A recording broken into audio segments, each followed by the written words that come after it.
Hey everyone. I hate you. Welcome back to another review. I'm here with a comedian who thinks she's funny. Uh, anyway, hello, welcome back. Welcome to this week's review, hosted by me, as ever, Purple Minute 8, joined by the funny. That's as much as she'll say for the entire episode.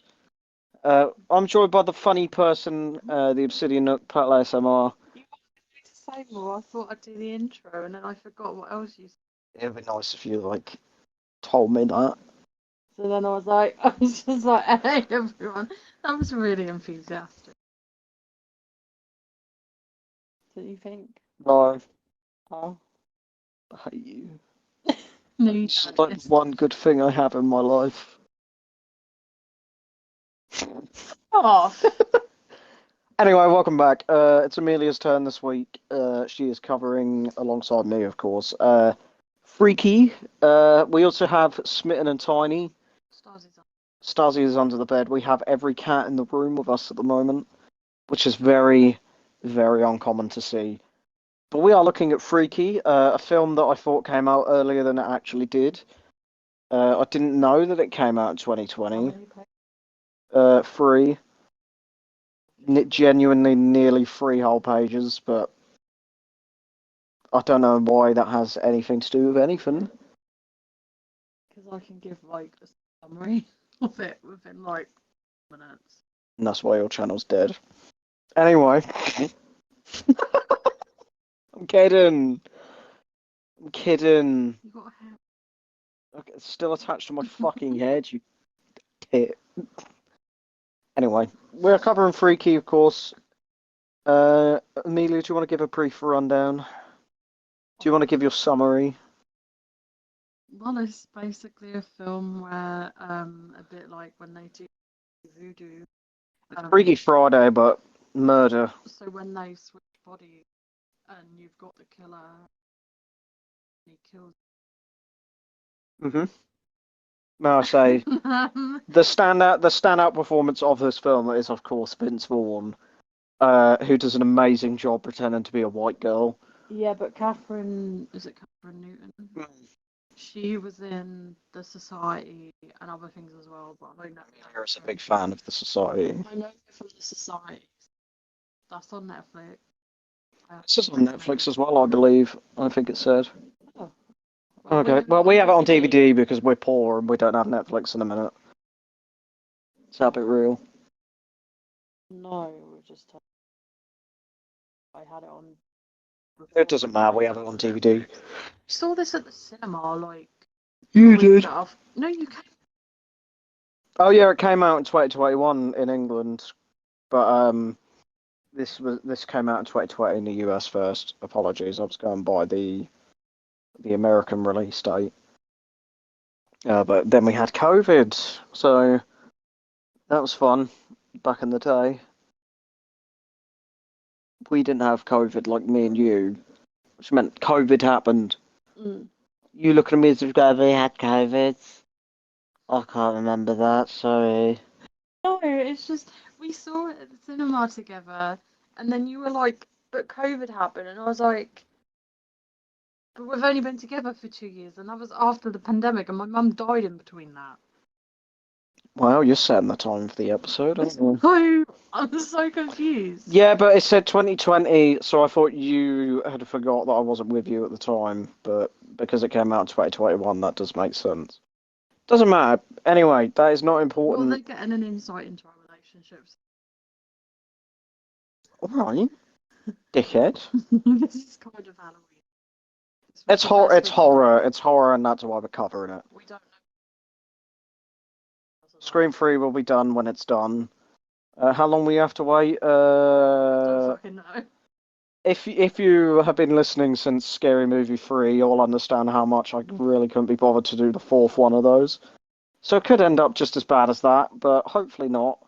We'll probably cover it as a bonus episode, just because we just can't be asked to do another Scream film just yet. It will be covered at some point, but for now, it can fuck off and die. All his bank notes. That's when. When hell freezes over, when Amelia gets a job, which is never because she's crippled. Why are you looking at me like that? This is such like a character. Oh, I know, and it just. Anyway, we're going to talk about some people being murdered now. Spoilers ahead, of course. You can catch this film on Netflix, but I don't know what else to say. It's worth a watch.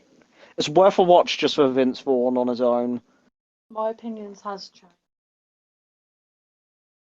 It's not picking this up at all because you're just like, habita, ha. I'm trying not to throw up, thank you. Okay, well, how has your opinion changed? What's changed in your opinion since the last time you watched it? Because this is like a teen film, isn't it? So it's a bit In a like a way, young adult kind of film. it's another high And school set film. and I just think my taste is strange. So now I'm just looking at this film and I'm like, oh yeah. I don't love it as much when it first came out. No, I will agree on that.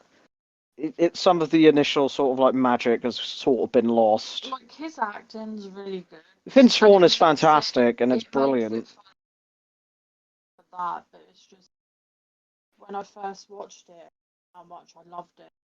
Now I'm just, it's not as great as it used to be. I don't know if that's just because a lot, and as I say, my taste changed in book genre and film. So Plus, there's one character I do not like in this, and it's Josh. is that the gay one? It's the very gay, extremely loud. Basically says that he's gonna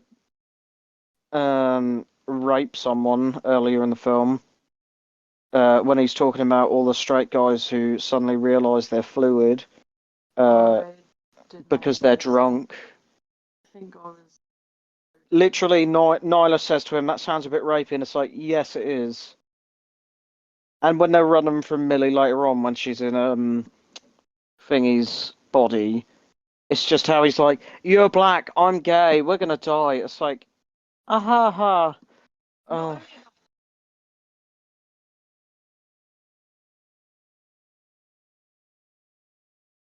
oh yeah, there was the threat of SA was once again put in. However, they do all get murdered, so at least there's that. So, Don't know. oh, and Shit. excuse my language, don't hate me for saying this. Someone does call Josh a faggot right at the end of the fucking film. He does get hooked through the eye and murdered, so at least there's that. But oh, there's a lot of interesting choices of themes in this film. Mm. I might actually go through and change my fucking placement now that we're talking about I this. think Finn was the only one who didn't like say anything that No, was Vince like Vaughn did such a good job. rude, I mean, going over the line. Catherine Newton does call the group a cunt. No, she calls Vince Vaughn as Millie a cunt, which is very sudden, but very weird. She's like, she really overly pronounces it. She's like, cunt. It's weird. It's just, I don't know. I'm definitely going to be changing my I don't placement now. think she can act killer. Like Vince did Realistically, Millie so well, and he put so much to like. I said to you, he has like how she kept biting her finger Mm. and like doing her hair. He really learned how to do that. But Catherine Newton, when she's playing the butcher, is she doesn't say anything. She doesn't have an intimidating presence, which I suppose is fair because it's the killer inside of just a girl's body, which sounds weird to say out loud. So I guess that does kind of make sense, being like, oh, yep. Yeah, but it's just from my point of view, being a man playing a girl, I mean, it's hilarious. Like we he got, played it off so. it's like Jack Black in Jumanji, the newer films, where he has the like it's like this where he's playing a girl, and Yeah, I love no, Jack Black. I love Jack Black, but I think some females can be the opposite, Yeah, but I haven't solved the. basically, I don't. There's a couple of performances in this, like Josh and Millie's as the butcher. I should clarify. Like they're just a bit. They're not the best. Josh is just so annoying and loud and in your face all the time. I don't know if that's because of the actor or if it's the script, but Millie as the butcher just isn't very imposing. But I guess, as I say, I guess that's kind of the point because she's like the butcher's brain is used to this big lumbering brute of a body, so he kind of still thinks he's big, but because he's in a smaller body, he's unable to do what he usually does. I don't know. We'll talk about it maybe a bit later on, but we'll get into the actual discussion now. So bear with us. I'm just worried now. We donate. Maybe. We'll see how we feel at the end of this. So this film was directed by Christopher Landon and co-written by him and Michael Kennedy. I think it was originally called Freaky Friday the 13th. I mean, this film is set on Friday the 13th. Or if they called it Friday. Well, that's it. Who has watched Freaky Friday with Jamie Lee Curtis? Mm, two people who have been on the channel. Mm. Anyway, Lindsay Lohan hasn't it? she has. She was in Mean Girls. Oh yeah. And obviously Jamie Lee Curtis in Halloween. So anyway, we'll get into basically us talking about how the murders and Vince Vaughn are the best parts of this film. So four teens gather around a fire at a mansion belonging to one of them and speak of an well, it doesn't belong to them, it belongs to their parents. They speak of an urban legend about a murderer called the Blissfield Butcher. Two of them head inside and discover an ancient dagger called La Dola. One of them goes to the wine cellar where he is attacked, having a wine bottle forced down his throat before it is smashed, which kills him. That was disgusting. It was disgusting. The kills in this are graphic. We struggled to kind of come up with a worst kill. However, we went with an off-screen one because that just anything on the screen beats an off-screen kill unless it's really dumb. The girl he was with is attacked, also having her head smashed in with a toilet seat. Hygienic as well. So the other two are killed when one has a tennis racket broken in half and slammed into his head, while the last survivor is chased and killed when the butcher impales her onto a spear. The butcher unmasks himself, revealing Vince Vaughn underneath, of course. Last seen on the channel in The Lost World Jurassic Park. I'm sure this won't be the last time we see him. And he takes the dagger as the house's owners return home. Millie, played by Catherine Newton, awakes to breakfast with her mother, Coral, played by Katie Finneran, and her police officer sister, Shar, short for Charlene, Dana Drury. Millie begins to walk to school until she is picked up by her friends Josh, played by Misha Osherovich. I butchered that, I don't care. And Nyla, played by Celeste O'Connor. Millie is stopped in a hallway by a bully named Ryler. I've just remembered a point I was going to make. There are so many characters in this film whose names are really fucking stupid. Well, you've got Shah, you've got Coral, you've got Nyla, you've got Ryler, you've got Booker. Booker's a crush. Oh yeah, I thought Yeah, it was like Booker. Oh, you're funny, aren't you? How old are you? So yeah, she's stopped in the hallway by Ryler, played by Melissa Colazzo, before spotting her crush Booker, played by Uriah Shelton. She arrives late to woodwork class where she is berated by her teacher, Mr. Bernardi, played by Alan Ruck, but is defended by Booker. I think the scene is meant to be an homage to Carrie, because like in Carrie, the crush character says something under his breath, insulting the teacher, which is fair. Yeah, but that teacher does come across as an asshole, though. He's an absolute cunt, and I don't know why he works with children. So the school will receive an emergency alert about the 4 teenagers who were murdered. And that evening, Millie performs at the American football game. I'm not going to call it the football game because it's not. As the mascot, where she is picked on by one of the players. I believe this is Phil. We will get back to Phil later on. This piece of shit. Millie turns down a ride from Josh and Nyla after the game so that she can wait for her mother. After everyone leaves, she is left alone, her calls not being answered by Coral, who is passed out drunk, and is discovered by Shah, who calls Millie. The lights go out and she spots the butcher staring at her from over the road. The butcher pursues her when she retreats inside the football field, tackling her and stabbing her in the shoulder with Ladola. I put an N or an L a few times. I kept switching. This strangely wounds the butcher, who flees when Shah scares him away. The butcher, now inside Millie's body. So, I will just clarify, because this might get a bit confusing a bit later on. The character, from now on, the butcher is going to be describing Catherine Newton's performance, and then Millie will be describing Vince Vaughn as Millie, if that makes sense. I hope so. Bear with me, I will try and clarify. So the butcher, who is now in Millie's body, awakes the next morning and takes a brief moment to explore. Millie, now in the butcher's body, awakes in a shithole and is terrified of where and who she is.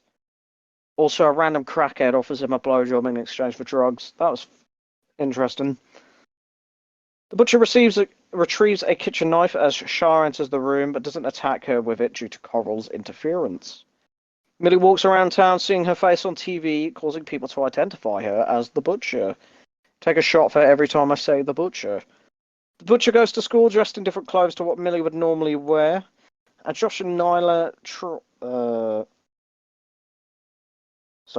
Josh and Nyla try and speak with her. However, Ryla tries to be friendly with him, making Ryla take him to somewhere private. I want to add that this scene was so similar to the hot chick because he has to like talk to her and convince her that he's she, whatever. Mm. But I'm just saying it reminded me a lot like the hot chick. Mm. So the butcher and Ryla head to the school locker rooms, where he locks Ryla inside of a cryotherapy chamber when she is started by Millie, who is showering. Millie gets out of the shower and opens the chamber, accidentally shattering Ryla on the floor. Doesn't know if that actually is how it would work. Yeah. We were talking about this. We're not sure if that would actually be possible. I feel like something like that would have some sort of safeguard on it to lock in the event that the door's shut and it's still on, just so that it would turn itself off for safety reasons. I don't think that would realistically be able to do that, but it's a film, so we'll move on from that. So the butcher then goes to woodwork class and is once more bullied by Bernardi. Millie suddenly finds Nyla and Josh, who run from her, understandably. And when she corners them, she makes them realize it's her, where she recites her mascot dance and performs their handshake. Millie explains the situation to the two of them while she pees, flinging her ding-a-ling around. Josh researches the dagger and tells her she needs to stab the butcher before midnight in order to turn back. If not, they will be stuck that way forever. As Millie poops, she is disturbed by a boy who scared her earlier, and she intimidates him into pissing himself. The friend's plan as Millie confronts Bernardi, overpowering him and sawing him in half. Beautiful kill, all done practically as well. I've seen the behind the scenes. This dude gets fucking stabbed in the neck with a screwdriver and then just vertically sliced in half on like a fucking sawmill. Beautiful, gory kill. You have to see it to fucking like appreciate it. It's I don't even know. I think this film had to be rated 18. There's no way. Like, as soon as we saw that kill in the bar, I just thought that was so gross. It's so gross, but it's so Because cool. so much detail. Oh, it's beautiful. It's rated R. Okay, good. That's fair. Like, God, this is brutal. The butchers emerge as the friends turn the corner, and he calls out for help, bringing two police officers running. The trio get in Josh's car, which is reported to Shah on her radio, causing her to chase after them. The three narrowly escape, heading into the store where Coral works, as Shah follows them in. Millie hides in a changing room when Coral offers her help, but Millie ends up giving her advice after Coral vents about her husband passing away. We all knew this was coming. There was always going to be that, like, dialogue between the two of them about, like, their problems and how much they love each other, and there's emotions they couldn't tell one another to each other. But at the end, we'll talk about it at the end, if I remember. There's a point I want to make at the end.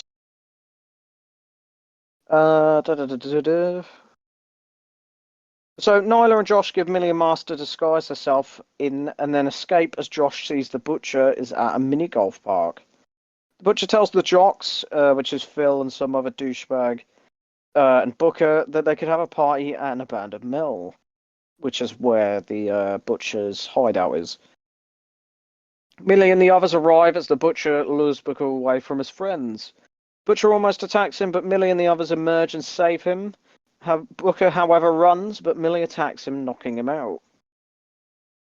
They take the butcher and Booker. That's so many. That's too many words that sound the same. To Josh's, tying him up as Booker recovers. Millie tries to talk to Booker, but the butcher tries to persuade him to release him from his bonds. Millie manages to convince him by reciting a poem she gave anonymously. Aww. Romantic. The group all plan to go to the police station, leaving Josh behind to guard the butcher, and Nyla enters the building and distracts Shah by telling her that the butcher is outside. Billy vents to Booker about her struggles as Josh's mother returns home early to a strange predicament. Josh insists it's just roleplay and fakes being gay. No, fakes being straight, which his mother doesn't believe. The butcher breaks free and chases them as Nyla retrieves Ladola from the station. Charm returns and holds her at gunpoint as Booker and Millie share an awkward kiss in the car. I said to you how funny the behind the scenes must have been of this grown man having to kiss this young adult, as you would call him. It's just funny to think of. The butcher storms into the police station, followed by Millie, which makes everyone split up. The butcher escapes with Ladola as Shah apprehends Millie, but Millie overpowers her, locking her in a cell. The butcher's party is in full swing at the mill when one of Booker's friends take him away. This is that douchebag. I think his name is Brett. I can't remember. Like, his name is mentioned like once. I said to you, either these guys decorated this party in like a night, or the butcher has just gone out and got some decorations and made it look pretty for everyone. I like to think that, like, At all. I like to think that he was making it look pretty. It would have been funny to think of. So Brett, I think his name is, takes the butcher away. He takes him to a back room in order to perform explicit things alongside two of his friends. He slits the throat of one after bashing one of the other guy's head with the bottle. Slits his throat and he's dead. Before using a chainsaw to dispatch the other two. Brett gets a chainsaw to his dingling. That's mostly off screen, but at least that's something. The other guy we just see is decapitated later on. Josh tries to ask another drunk jock, Phil, of course he's back, as mentioned earlier, if he's seen the butcher, as Booker and Millie discover the dead jocks. Josh and Phil enter a back room where Phil is hooked through the eye and killed by the butcher, after he called Josh that word. Police arrive and pursue Millie's friends as she and the butcher fight one another. Her friends catch up to and subdue the butcher as an alarm sounds, telling them that it's midnight. Millie remembers Booker telling her the watch is set to be 5 minutes earlier as she stabs the butcher, switching their bodies back. Josh cries out to the police officers who then gun down the butcher. In the aftermath, Booker sits with Millie as Lodola is retrieved and the butcher's body is placed inside of an ambulance. As the ambulance drives away, however, the paramedics and the police officer fail to notice when he unclips the heart rate monitor. Minnie, Millie and her family return home, where Millie is shocked to hear a door creak open. She investigates and is attacked by Coral, by not by Coral, I hope not, and is attacked by the butcher, but Shah intervenes alongside Coral. The family attack him, and Millie kicks him in the nuts, which stuns him, and they take advantage of this and stab him with a broken table leg, impaling him and killing him as the film ends. And that was freaky, freaky dicky doodah. Babe. Oh no, I'll talk about that thing I've remembered. Um, Despite their bodies switching back, how is Millie gonna get away with all these murders she technically committed? I did think, oh, maybe there's like because there's no witnesses, that must mean that well, they can just blame the butcher on it. But then I made the point of surely all the weapons she used to kill people are gonna have all their fingerprints over it. Well, not only that, there's DNA in there as That's well. DNA everywhere. It's like I'm not sure an ex. There's the whole. I don't think an explanation of I switch bodies with Vince Vaughn is going to hold up in court. Funnily enough, I don't think it's going to work like that, unfortunately. But anyway, that's just a little bit of gripe I had with it. It's just like it doesn't really make sense. I don't think a lack of witnesses is going to really hold up against like DNA evidence. So, best kill, of course, goes to Bernardi. How can it not? A close second, definitely being Ryler's body just shattering. But two things: the gore of Bernardi is just magical. I love practical effects; they're always better than CGI. Plus, we don't know if the entire way that Ryler died is even possible, so that sort of pushed us over a bit. And the worst kill can go to Brett's useless friend who died off screen and was just seen decapitated later on. Just because, like, she had a chainsaw and all of the gore and death was off screen. They could have just made the film a couple of minutes longer just to have the money shots in there. Like, even if it's just her, like, revving the chainsaw and the blood's just going up in her face. Fine, do that. Don't keep your gore to off screen, it ruins the fun. So yeah, do you want to add any extra thoughts or opinions you just want to slip in there? I thought that when they were talking, sometimes it's difficult. Yeah, definitely. There's a nice little scene of them two talking to each other, but it's a bit predictable that that was going to happen because her mother is a shit mother, let's be real. She needed to get her shit together and stop nearly getting her daughter killed by being useless. Of course, we have this film on DVD, so that answers one question. Who knows if we will be keeping it on DVD following this video? Uh, it's definitely. Would you say that's your cup of tea? I would say yeah, but I think the first time we've put out since I think this is the first time we've watched it on DVD since we watched it in the cinema when that came out. Yeah, so there's no extra thoughts we can really give because we gave most of them at the beginning. Of course, Vince Vaughn being the best part of this film, and the gore as well. Fantastic. Oh yeah, Vince Vaughn is magical, and he had so much fun with it. He didn't have to do the extra like body language stuff, but it just makes the difference of trying to persuade the audience that this is her in a different body. Because of course her body language is just gonna be the same. So those were our thoughts and opinions on Freaky. I've been your host as ever, Purple Midnight 8, joined by the Obsidian Nook, Petal ASMR. You can find her link in the description alongside all of ours as well. Smitten and Tiny are still asleep. Well, Smitten's asleep. Tiny is just bombastic side-eyeing us. So yeah, thank you ever so much for listening. It's my turn next. I don't know what it is. I don't know what it'll be, but we'll wait and see. Other than that, the next couple of weeks of October, we've got some good special episodes for you planned in the pipeline. So that's a little something to look forward to.